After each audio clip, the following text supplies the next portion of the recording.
Sa'aatii 48 keessatti gargaarsi ga'aan yoo dhaqqabuu baate daa'imman Gaazaa 14,000 ol ni du'u jedhame. Gargaarsi guddaan dafee hin geenye taanaan daa'imman ni dhumu jechuun UN'n akeekkachiise.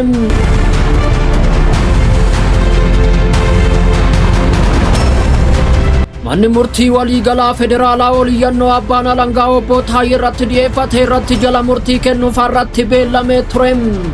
Haa ta'u malee beellamni sun beellamaan bakka bu'een beellamni biraa kenname. Wanti nama dinqisiisu garuu murtiin eegamaa ture yeroo afuraffaaf darbe.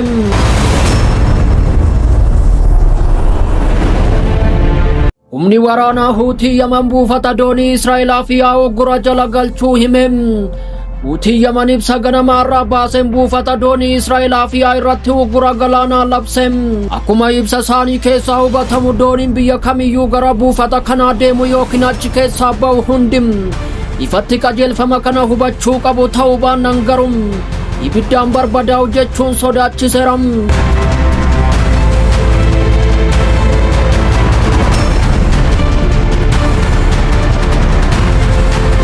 Sa'aatii 48 keessatti gargaarsi ga'aan yoo dhaqqabuu baate daa'imman Gaazaa 14,000 ol ni du'u jedhame. Gargaarsi guddaan dafee hin geenye taanaan daa'imman ni dhumu jechuun UN'n akeekkachiise. Barreessaa olaanaan dhimma namoomaa UN Tom Fletcher har'a sagantaa BBC raadiyoo Anna Foster waliin marii gaafiif deebii taasifame keessatti akeekkachiisa cimaa dhiyeessaniiru. Tom Fletcher akka jedhanitti yoo gargaarsi dhuunfatti hin geenye sa'aatii 48 keessatti daa'imman 14,000 Gaazaa keessatti ni du'u. Kunis balaa cimaa agarsiisa jedhaniiru. Tom Fletcher akkamitti lakkoofsa kana akka tilmaaman yeroo gaafataman akkas jedhani. Gareewwan ciccimoo lafarra jiran irraa odeeffannoo guutuu qabna jechuun erga Israa'el uggura 711 ture kaastee booda konkolaataan gargaarsaa 5 wiixata darbe daangaa qaxxaamurani. Haa ta'u malee gargaarsi sun hawaasa bira ga'uu hin dandeenye jedhaniiru. UN'n konkolaataa fe'umsaa 100 gara Gaazaatti galchuuf abdii qabaachuusaa Fletcher ibsuun akkasumas naannoo Gaazaa guutuu keessatti gargaarsi namoomaa nurraa barbaachisa jechuun hubachiisaniiru. Akeekkachiifni UN ba'uun dura biyyoonni akka UK, Faransaay fi Kanaadaa Israa'el irratti dhiibbaa gochuu irratti hirmaachaa turani. Fletcher gaafii kana irratti deebii kennaniin akka jedhanitti dubbii ciccimoo dubbachuun salphaadha. Garuu qormaanni dhugaa tokko ni jira. UN'n gargaarsa dabalataa argachuu danda'a moo hin danda'u? Daa'imman Gaazaa 14,000 ni du'u moo ni oolu jechuun gaafatanii. UN'n akeekkachiisa cimaa dabarsaa jira. Yoo gargaarsi saffisaan hin geenye lubbuun daa'immanii 10,000 lakkaa'aman Gaazaa keessa jiran balaa hamaadhaaf saaxilamti. Guyyaa kaleessaa hoogganaan WHO Dr. Tedros Adhanom akka akeekkachiisanitti namoonni miliyoona 2 ol Gaazaa keessatti beela hamaa keessa jiru. Qorichi daangaa irratti hafuudhaan dhukkubsattoonni lubbuu dhabaa jiru jechuun ergaa yaaddessaa dabarsaniiru. Uummanni addunyaa fi mootummoonni garaagaraa balaa kana ofirraa qolachuuf tarkaanfii hatattamaa fudhachuu akka qabu waamichi taasifameera.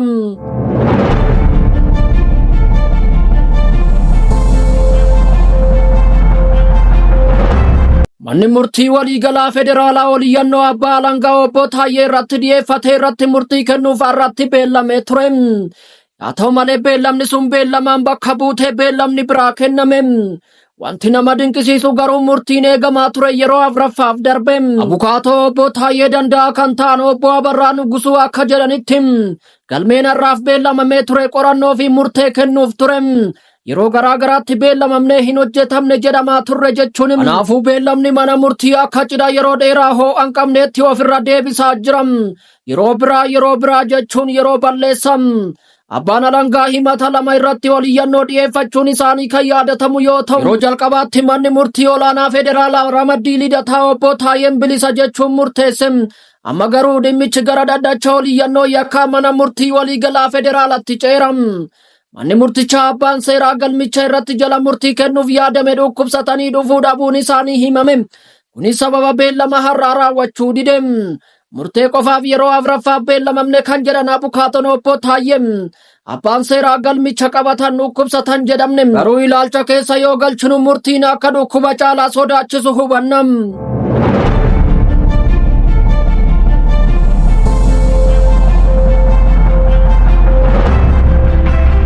Humni waraanaa Huutii Yaman buufata doonii Israa'elaaf yaa'u gura jala galchuu hime. Hutii Yaman ibsa ganamaarraa baaseen buufata doonii Israa'el afiyaa irratti ugura galaanaa labsem. Dubbii himaa waraana Hutii Yaayyaa Saaree akka ibsanitti buufata doonii Haifaa ugura humna galaana jala galchuuf qophii xumuruu ibsem. Akkuma ibsa isaanii keessaa hubatamu dooniin biyya kamiyyuu gara buufata kanaa deemu yookiin achi keessaa ba'u hundi ifatti qajeelfama kana hubachuu qabam. Ta'uu baannaan ibiddaan barbadaa'u jedhaniiru. Tarkaanfiin kun deebii hatattamaa fi cimaa akka ta'e ibsaniiru. Duula Israa'el yeroo ammaa Gaazaa irratti gaggeessaa jirtuuf deebii cimaadha jedhani.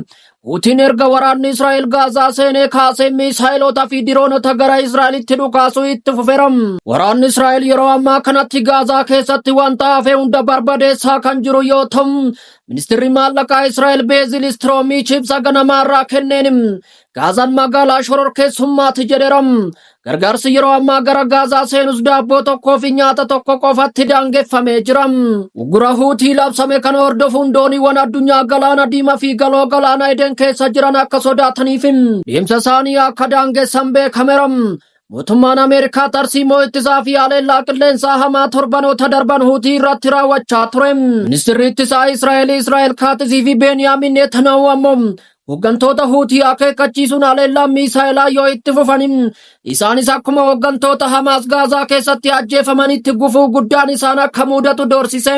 Haa ta'u malee Hutiin miisaayila Israa'elitti furguugsuu bira darbee tarkaanfii ciccimaa ta'een buufata doonii Israa'el ugura jala galchuun qoonqoo Israa'el gubbaa dhaabbate.